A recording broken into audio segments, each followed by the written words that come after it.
C'est toute l'histoire de Lyon qui est résumée dans l'Hôtel-Dieu. Depuis le XIIe siècle jusqu'à nos jours, c'est un lieu d'accueil. Ça sera toujours un lieu d'accueil puisqu'on va rendre aux Lyonnais toutes les surfaces au sol. On va avoir 8000 m² de cours et jardins.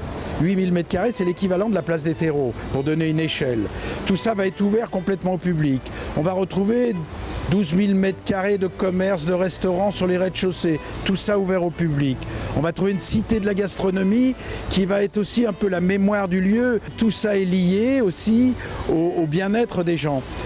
Il ne faut pas oublier, dans le projet, tout ce qui va rappeler l'histoire de ce lieu. Les commerces, il y a toujours eu des commerces, puisqu'on avait des commerces pour ramener de l'argent de manière à faire un complément financier pour soigner les malades. Les jardins ont toujours été des cours accessibles, d'abord aux malades, demain au public. Donc on voit que toute cette histoire de 5 siècles va se perpétuer. Il y avait historiquement, du côté de la rue Childebert, ce qu'on appelait le passage de l'Hôtel-Dieu, qui était un passage couvert par une verrière, où il y avait là tous les bijoutiers de Lyon. Ça avait été construit par les Hospices civils de Lyon, toujours dans l'idée de rapporter de l'argent pour soigner les malades. Alors on a repris cette image du passage commercial et on l'a transposée sur la cour du Midi.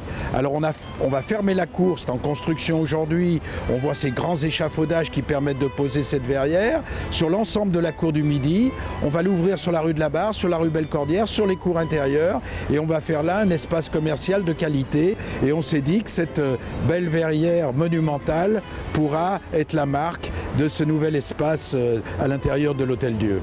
Et puis, c'est un monument historique, donc les travaux sont compliqués, inhabituels. Il faut un personnel extrêmement qualifié, donc il y a un encadrement exceptionnel.